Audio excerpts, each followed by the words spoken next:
네, 축구팬 여러분 안녕하십니까. 조금 늦었습니다. K리그1 22라운드 프리뷰 시작해 보도록 하겠습니다. 첫 번째 경기는 전북현대와 성남FC의 경기입니다. 전북현대 현재 순위는 2위, 성남FC의 현재 순위는 12위가 되겠고요. 전북현대 현재 승점은 39점, 성남FC의 현재 승점은 12점입니다. 지난 라운드 맞대결에서는 4대 0으로 전북현대가 승리를 가져갔습니다.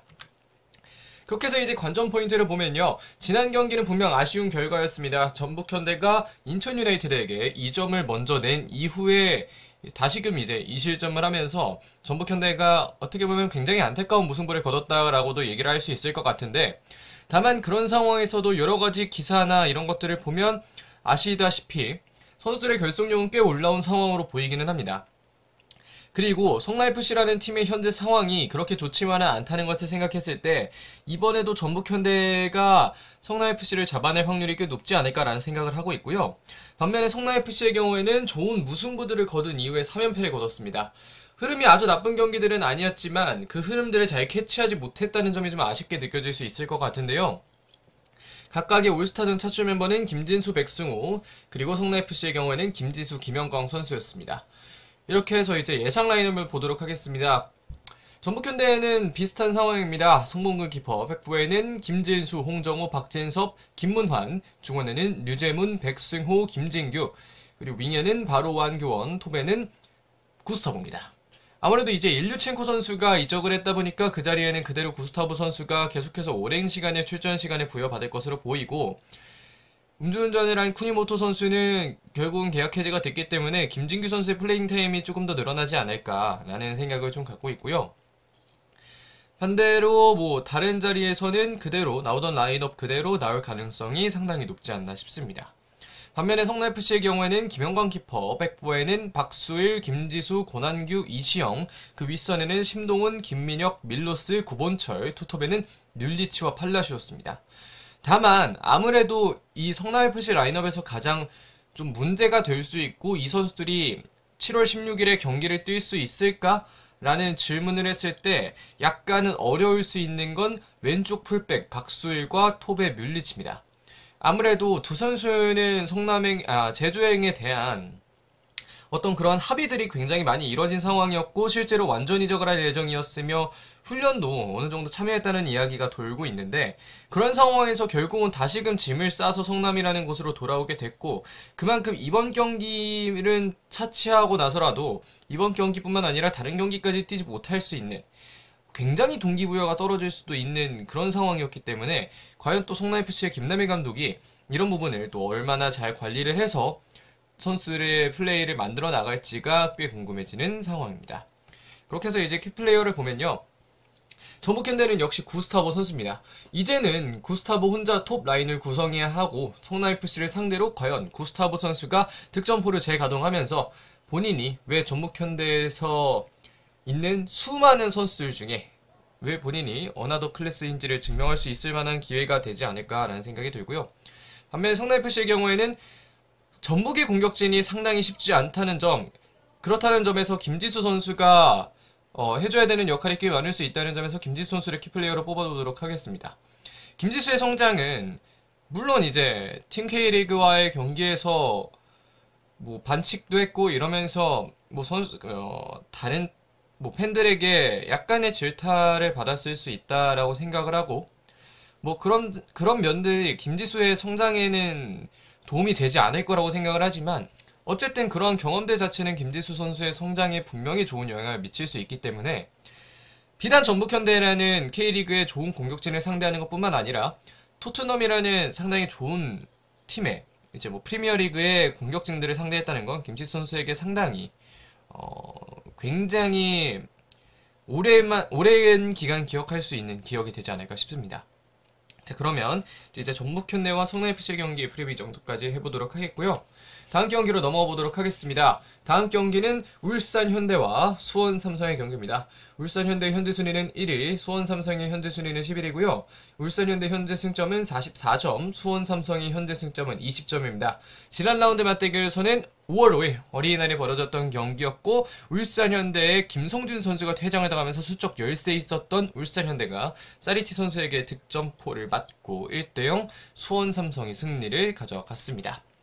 관전 포인트를 보면요. 역시 울산현대는 김태환과 엄원상의 부상이 상당히 뼈아프다는 점입니다.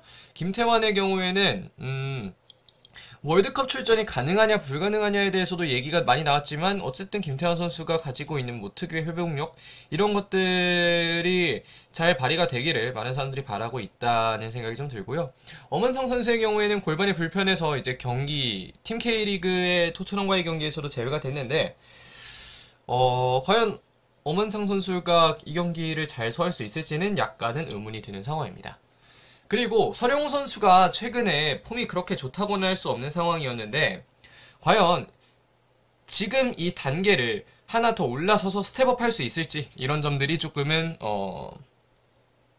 기대도 되고 아니면 걱정도 되는 그런 점이라고 할 수 있겠습니다. 다만 이번 경기에서는 보다 동기부여가 클 것으로 예상이 되는 게 지금까지 수원삼성이라는 팀이 거두고 있는 전적에 비해 울산현대가 5월 5일에 거뒀던 그 패배는 상당히 뼈아팠던 패배입니다. 그렇기 때문에 이 경기는 무조건 잡아야겠다는 생각이 꽤 많이 들 거라는 생각이 좀 들고요. 반면에 수원삼성의 경우에는 지난 5월 5일 맞대결에서의 승리를 기억할 필요가 있습니다. 이병근 감독이 부임하고 나서 이제 첫 번째 리그 경기에서 승리를 거둔 것이기 때문에 이런 점들을 좀 기억을 해줘야 되겠고 수원이라는 팀은 굉장히 명문팀이기 때문에 사실 강등권에 있을 만한 팀이라고 하긴 좀 어렵고 선수들의 구성도 뭐 아주 나쁘진 않은 구성인데 그럼에도 불구하고 답이 너무 없는 팀이기 때문에 지금은 차마 할 말이 없지만 나중에는 분명 올라올 만한 팀이고 충분히 저력이 있는 팀이라는 생각은 가지고 있을 수 있는 그런 팀이 바로 수원이 아닐까 싶습니다. 울산현대에서는 아마노 선수와 조현우 선수가 이제 올스타전에 차출이 됐고요. 수원 삼성에서는 이기재 선수와 불투이스 선수가 차출이 되어서 팀 K리그 vs 토트넘 경기를 치렀습니다. 그렇게 해서 이제 예상 라인업을 보도록 하면 울산현대는 조현우 키퍼, 백포에는 이명재, 김영권, 임종은, 서령우, 중원에는 원두재, 이규성, 아마노, 윙에는 박호, 엄원상, 톱에는 레오나르도입니다. 아무래도 팀 K리그와 토트넘의 경기에서 가장 큰 뭔가 인기 내지는 인지도를 얻게 된 선수는 아마노 선수라고 할 수 있겠는데 아마노 선수가 지난 경기에서 보여줬던 뭐 프리킥이라든지 이런 점들을 잘 보여줄 수 있는 상태로만 올라온다면 물론 타 팀들이 바코와 아마노가 개인 전술로 흔들어줄 수 있는 것들을 잘 막아내면서 최근에 이 선수들의 폼이 좀 저하된 게 아니냐라는 얘기가 있긴 하지만 그럼에도 불구하고 이 선수들이 다시금 본인들의 능력을 발휘할 수 있는 컨디션이 주어지게 된다면 그런 상황에서는 아마노 선수가 본인의 인기도와 뭔가 인지도를 조금 더 올려갈 수 있는 그런 상황이 될 수 있지 않나 싶습니다. 반면에 수원삼성의 경우에는 4-1-4-1이 최근에도 많이 나오고 있는 포지션이고 아니면 백스리를 또 구성을 할 수도 있을 것 같은데요. 키퍼는 양영모, 백보에는 이기재, 불투이스, 민상기, 장호익, 중원에는 한석종, 사리치, 강현묵, 윙에는 전진우와 정승원, 톱에는 김건입니다. 여기서 바뀔 수 있는 거라고 한다면 삼선 중앙 미드필더에 한석종 선수가 아닌 정호진 선수가 들어올 수 있다는 점, 그리고 전진우 선수가 현재 포진하고 있는 왼쪽 윙어 자리에 사이토 마나부 선수가 들어갈 수 있다는 점, 톱에는 안병준 선수가 들어갈 수 있다는 점도 상당히 큰 포인트가 될 수 있을 것 같습니다. 다만 최근 경기를 보면 최근에 포항 슬러스와의 경기를 보면 수원 삼성은 4-1-4-1로 나왔다가 3-4-3으로 나왔다가 3-5-2로 나왔다가 경기 내에서 이렇게 급격한 변화를 많이 가져갔는데 사실 이런 변화를 가져갈 수는 있는 상황입니다. 울산현대의 경우에도 수비 시에는 아마노 선수를 레오나르도 선수와 함께 압박을 시키면서 4-4-2 대응으로 수비를 하고 이런 식이 있기 때문에 이게 약속된 플레이의 어떤 패턴 변화라면 큰 상관이 없을 수 있고 오히려 타 팀을 뭔가 궁금증에 빠뜨릴 수 있는 얘네 왜 이러지라는 생각을 하게 할 수 있는데 수원 삼성의 경우에는 이렇게 바꾸다 보면 팀의 선수들이 이거 왜 이러지라는 생각을 할 수밖에 없는 그런 축구가 만들어지고 중원 삭제 축구 특히 굉장히 좋은 중원을 가지고 있는 타 팀에 비교해서 아주 좋다라고 하기는 조금 그럴 수 있지만 어쨌든 좋은 중원의 선수들이기 때문에 중원 삭제 축구를 굳이 할 이유가 없는 팀이거든요. 이런 점에서는 수원 삼성 역시 새로운 돌팔구들을 많이 찾아가야 되지 않을까 싶습니다. 그래서 이제 양팀의 키플레이어는 모두 양팀의 8번 선수들인데요. 아마노는 최근 들어 살짝 저하된 폼이었지만 팀 K리그에서의 경기력은 꽤 괜찮았습니다. 물론 파울을 하긴 했지만 과연 이 경기에서 리그에서의 폼 역시 회복할 수 있을지가 조금 궁금해지는 상황이고요. 반면에 수원 삼성은 사리치 선수가 키플레이어입니다. 맞대결에서 결국은 득점을 기록했기 때문에 이번 경기에서 득점이 기록할 수 있을지 좀 기대가 되는 측면이 있습니다. 그럼 이제 울산과 수원의 경기 프리뷰 이 정도까지 하겠고요. 다음 경기로 넘어보도록 하겠습니다. 다음 경기는 김천 상무와 인천 유나이티드의 경기입니다. 지난 라운드 맞대결에서는 무고사 선수의 결승골로 1대0 인천 유나이티드가 승리를 가져갔습니다. 아무래도 관전 포인트를 보면 김천 상무의 경우에는 이제는 쫓아갈 힘이 조금은 생겨 보인다는 점이 굉장히 큰 포인트가 될 수 있을 것 같은데요. 지난 강원과의 경기에서 3대0으로 지고 있다가 3대2까지 따라잡는 건 이전의 김천 상무, 이번 시즌 동안의 김천 상무에서는 보기가 쉽지 않았던 그런 플레이였는데 그런 점에서는 김천 상무가 꽤 괜찮아졌다라는 생각이 좀 드는 측면이 있고요. 김지현 선수는 사실 아직은 좀 부족하다는 생각이 듭니다.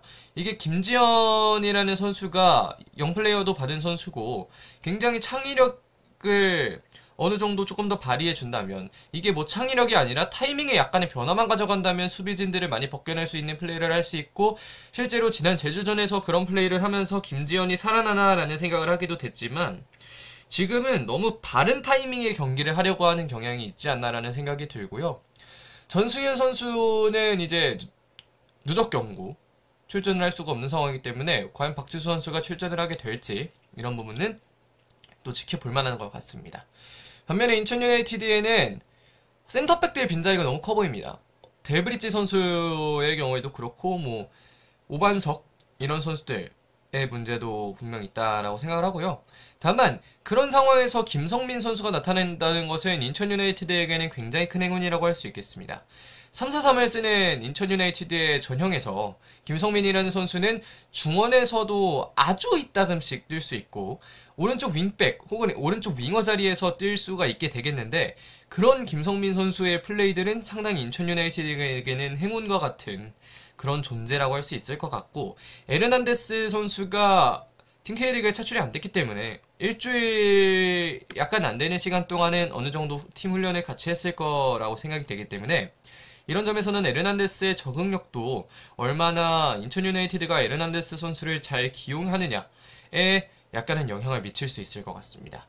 그렇게 해서 예상 라인을 보면 뭐 양 팀 다 비슷하게 나오는 그런 그림이겠죠.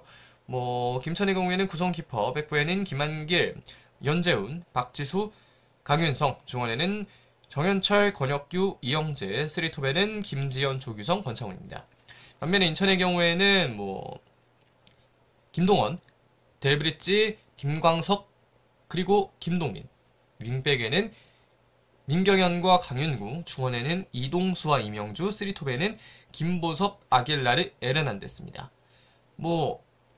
그러니까 이게 인천 유나이티드라는 팀의 라인업을 얘기하면서 약간씩은 망설여지게 되는 이유는 이 라인업을 만들고 나서도 김성민이라는 존재가 계속해서 좀 떠오르는 게 있고요. 센터백진에 뭐 강민수 선수가 복귀를 하고 뭐 이렇게 되면서 더 좋은 플레이를 해줄 수 있는지 여부도 약간은 궁금해지는 게 있고 과연 이 시간 동안에 인천 유나이티드가 약간의 재정비를 통해서 다시금 또 파이널 A 그리고 나아가서 아시아 챔피언스리그 진출권에 대해서 다투는 그런 순위로 다시금 또 그런 분위기로 또 올라올 수 있는 타이밍이 생기지 않을까라는 생각이 좀 들어서 그런 점이 있고요. 그렇게 해서 이제 양팀의 키플레이어는 양팀의 전방 톱 자원입니다. 역시 김천에는 조규성, 인천에는 에르난데스라고 할 수 있겠는데요. 역시 조규성, 그저 국대 공격수 조규성을 믿고 가야 하는 김천이고 에르난데스의 경우에는 앞에서도 말씀드렸다시피 적응도를 올려줘야 되고 인천에는 전문 톱 자원의 발전이 필요한 상황이기 때문에 이런 점에서는 에르난데스 선수가 본인의 능력을 잘 펼치기 위해서 노력을 해줘야 될 것 같습니다. 자 그러면 김천 상무와 인천 유나이티드의 경기 프리뷰 이 정도까지 하도록 하겠습니다. 자 다음 경기 넘어보도록 하겠습니다. 다음 경기는 수원FC와 강원FC의 경기인데요. 수원FC의 현재 순위는 6위, 강원FC의 현재 순위는 8위입니다. 다만 양팀의 승점차는 4점 차로 약 2경기 정도 차이가 난다고 생각을 하시면 될 것 같고요. 지난 라운드 맞대결에서는 강원 야구장에서 2대0으로 수원FC가 승리를 가져갔습니다. 이렇게 해서 이제 관전 포인트를 보면요. 수원FC의 경우에는 역시 스무더 풋볼리 이승우 선수의 어떤 경기 영향력이 상당히 큰 편이고 그런 점들이 계속해서 보이고 있는데 또 이승우 선수가 계속해서 이제는 여름을 극복하고 또 좋은 경기를 해줄 수 있을지 좀 궁금해지는 점들이 꽤 있는 상황입니다. 반면에 정재용 선수의 얘기를 약간 해보자면, 정재용 선수는 뭐 불꽃남자라는 별명이 있듯이 굉장히 뭐 클러치 상황이나 이런 점에서 굉장히 또 좋은 얘기들을 많이 해줄 수 있는 그런 선수인데, 이런 경기에서 한번 올렸으니 계속해서 또 본인의 폼을 올릴 수 있는 이런 시간대가 만들어질 수도 있지 않을까라는 생각이 들고요. 봄프레식 축구를 하는데 이제는 김도균식이라고 불러도 되지 않을까라는 생각이 들 만큼 굉장히 김도균식의 축구가 잘 맞아 들어가고 있다는 생각이 듭니다. 반면에 강원FC의 경우에는 후반 실점이 다소 아쉽기는 했지만 그래도 굉장히 강한 팀이 되지 않았나라는 생각을 할 수 있을 만큼 강원FC가 결국은 또 동점 내지는 역전을 허용하지 않았기 때문에 이런 점에서는 꽤 또 강원FC가 강한 팀이 되지 않았나라는 생각이 들고, 이정협인지 발시아인지 이런 점들은 사실 뭐 두 선수가 못하면 모르겠는데 두 선수 다 잘하는 선수들이기 때문에 이것은 최용수 감독에게 굉장히 행복한 고민이 될 수 있는 그런 뭐 포인트가 될 수 있지 않을까 싶습니다. 양팀 올스타전 차출은 이렇게 4명의 선수가 차출이 되어 있고요. 예상 라인업을 보도록 하겠습니다. 먼저 수원FC의 경우에는 역시 하프스페이스 공략을 기반으로 하는 4-5-1 내지는 4-3-3이라고 할 수 있겠습니다. 박배종 키퍼, 백보에는 박민규, 김건웅, 김동우, 신세계, 그 윗선에는 이승우, 박주호, 무릴로, 정재용, 김승준, 톱에는 라스 선수가 이제 주로 조금 뛰게 되는데요. 뭐 라인업을 보면서 뭐 지금까지 되게 수원FC의 라인업을 보면서 말씀을 많이 드렸던 건 중원의 활용과 그리고 이 윙어들의 활용이 상당히 좀 중요한 포인트라고 할 수 있겠는데, 뭐 이광엽 선수가 영입됐으면 모르겠지만 결국은 영입이 안 됐고, 그러면서 이제 뭐 윙어는 김승준과 이승우가 정배라고 보면 중원의 조합이 지금은 뭐 이렇게 2선 조합이 나오지만 뭐 정재용이나 박주호 둘 중에 하나가 아래에서 3선 중앙을 지키면서 센터백들을 보호하고, 무릴로 선수는 조금 더 공격적으로, 그리고 박주호 혹은 정재용 중에 2.5선에 남아있는 선수는 보다 약간은 측면으로 찢어주면서 윙어들이 하프스페이스 공략을 할 만한 기반을 만들어주는 포인트가 있다라고 생각을 하시면 될 것 같고요. 이게 뭐 사실 얘기를 하면 이 선수들이 하프스페이스 공략을 하는 건 어떻게 보면 최근에 윙어가 가지고 있는 새로운 뭐 약간의 역할이라고 할 수 있는 점이 있기 때문에 뭐 그냥 이걸 4-3-3으로 봐야 되는 거냐 아니면 뭐 이렇게 봐야 되는 거냐 뭐 여러 가지로 볼 수 있지만, 뭐 개인적으로는 4-5-1 정도의 포메이션이라고 보는 게 가장 좋을 것 같고요. 강원FC의 경우에는 뭐 유성원 키퍼, 백스리에 윤석영, 김영빈, 임창우, 윙백에는 정승용과 김진우, 중원에는 김동용과 서민우, 쓰리톱에는 김대원, 이정협, 양현준입니다.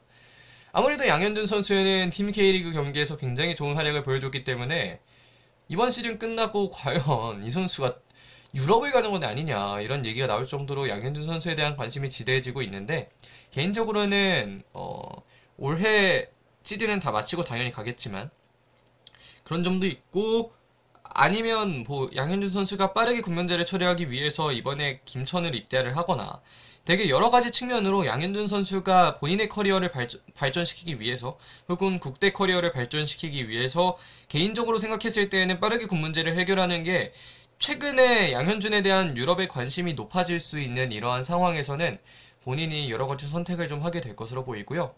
중원에 만약에 한국영 선수가 들어오게 된다면, 그렇다면 서민우 선수가 다시금 센터백 자리로 내려가서 시즌 초반에 좋았던 모습을 보여줄 수도 있지 않을까 싶습니다. 그렇게 해서 이제 키플레이어를 보면 역시 수원FC는 박민규입니다. 정말 많이 성장한 양현준이지만 박민규 선수도 만만한 상대는 아니라는 점에서 박민규 선수가 얼마나 양현준을 잘 막아주는지가 좀 중요할 것 같고요. 반면에 양현준이라는 선수는 굉장히 하루가 다르게 성장하고 있기 때문에 토트넘 수비진도 이겨냈고 과연 이제 박민규도 이겨낼 수 있을지 궁금해지는 측면이 있습니다. 자, 그러면 이제 수원FC와 강원FC의 경기 프리뷰 이 정도까지 하도록 하겠습니다. 다음 경기로 넘어가 보도록 하겠습니다. 다음 경기는 앱서울과 대구FC의 경기입니다. 앱서울의 현재 순위는 9위, 대구FC의 현재 순위는 7위가 되겠고요. 지난 라운드 맞대결에서는 2대0 앱서울이 승리를 가져갔습니다. 개막전 맞대결이었죠. 관전 포인트를 보면 앱서울이 수원FC전에서 극장골을 넣고 극장골을 실점을 했습니다. 이런 점들은 여전히 문제가 되고 있는 센터백들의 집중력 문제라고도 저는 개인적으로는 그 점이 가장 크지 않나라는 생각을 하는데, 글쎄요. 뭐, 이한범 좋은 선수고, 뭐 그렇지만, 개인적으로는 이 오스마르라는 존재가 상당히 컸다라고 좀 생각을 하는데, 물론 이것은 제 개인적인 의견이라기보다는 굉장히 많은 분들이 생각을 하는 의견일 수도 있겠지만, 앱서울의 어떤 빌드업적인 측면에서 오스마르 선수가 굉장히 추구하는, 오스마르 선수가 되게 책임지는 반경이 넓었는데, 이런 점에서 오스마르 선수가 없으니까 앱서울이 상당히 좀 많이 흔들리고 있는 게 아닌가 싶고요. 반면에 대구의 경우에는 마지막까지 물고 늘어지는 힘이 상당히 강해졌다. 그리고 역시 여전히 후반에 조커로서 좋은 활약을 해줄 수 있는 이근호 선수의 존재만으로도 대구FC의 공격진은 상당히 강력하다라고 할 수 있겠고요. 페냐 선수가 이 경기를 소화할 수 있을지. 이것도 뭐 아마 이제 여름이적 시장이 종료가 되면서 페냐 선수의 등록 뭐 절차도 좀 약간은 느리더라고 하더라도 어쨌든 등록은 될 테니까요. 이런 점들이 있을 수 있고, 질 경기를 비기면 분위기가 더 좋아지는데, 물론 비길 경기 이기면 더 좋긴 하겠지만, 그런 상황에서 이길 경기를 비기는 것과 질 경기를 비기는 것에는 약간의 차이가 있는데, 어쨌든 대구FC의 경우에는 질 경기를 비겼기 때문에 분위기가 상당히 좀 많이 올라왔을 수도 있겠다는 생각이 들고요. 올스타전 차출 선수는 아래 4명의 선수과 같습니다. 예상 라인을 보면 앱서울의 경우에는 역시 양한민 키퍼, 백포에는 김진야, 이한범, 이상민, 윤정규, 중원에는 기성용, 팔로세비치, 김신진, 톱에는 조영욱, 박동진, 강성진입니다. 네, 일류첸코 선수가 합류하면서 박동진 선수 자리에 들어올 수도 있겠지만, 일류첸코 선수의 최근 폼, 그리고 이적한 지 얼마 안 됐다는 점을 생각했을 때에는 이 경기 끝나고 이제 동아시안컵 휴식기 동안 일류첸코 선수가 앱서울과 함께 맞춰가면서 그 다음에 이제 출전 빈도를 좀 늘려가지 않을까 싶은 생각이 좀 들고요. 김신진과 백상훈이 계속해서 이제 팔로세비치의 파트너 자리에 나오고 있는데, 지금 케이지로 선수가 중앙까지도 소화할 수 있는지 아닌지에 대해서 지금 아직까지 몇 마리라고 조사하진 않아서 모르겠지만, 중앙까지 소화할 수 있다는 얘기를 들은 것 같아서 과연 또 어떤 모습을 보여줄 수 있을지 좀 궁금해지는 게 있고요. 대구의 경우에는 뭐 똑같습니다. 다만 페냐가 등록되냐 안 되냐의 여부에 따라서 페냐 선수가 있는 현재 이 자리에 이용래가 다시금 뛰게 될지 아니면 페냐가 뛰게 될지가 좀 갈릴 것 같고요. 그렇게 해서 이제 키플레이어를 보면 앱서울은 박동진 선수입니다. 교체되면서 느낀 지난 경기에서의 아쉬움이 있을 박동진 선수이기 때문에 과연 대구를 뚫고 또 득점을 해내가면서 앱서울의 어떻게 보면 넘버 9이 본인이라는 것을 증명을 할 수 있을지가 좀 궁금해지는 측면이 있고요. 대구의 경우에는 제카가 아무래도 키플레이어가 될 것 같습니다. 흔들리고 있는 서울의 수비진이고 그만큼 제카 선수가 공격하기에는 굉장히 적합한 그런 포인트가 될 수 있다고 생각을 해서 제카 선수가 본인의 어떤 그런 점들을 잘 보여줄 수 있지 않을까라는 생각이 좀 들고요. 앱서울과 대구FC의 경기 프리뷰는 이 정도까지 해보도록 하겠습니다. 다음 경기 넘어보도록 하겠습니다. 다음 경기는 포항슬러스와 제주유나이티드의 경기인데요. 포항슬러스의 현재 순위는 3위, 제주유나이티드의 현재 순위는 4위입니다. 포항슬러스는 현재 36점, 제주유나이티드는 33점의 승점을 따고 있고요. 지난 라운드 맞대결에서는 제주가 한창 안 좋을 때였던 시즌 초반 3대0으로 포항슬러스가 승리를 가져간 바가 있습니다.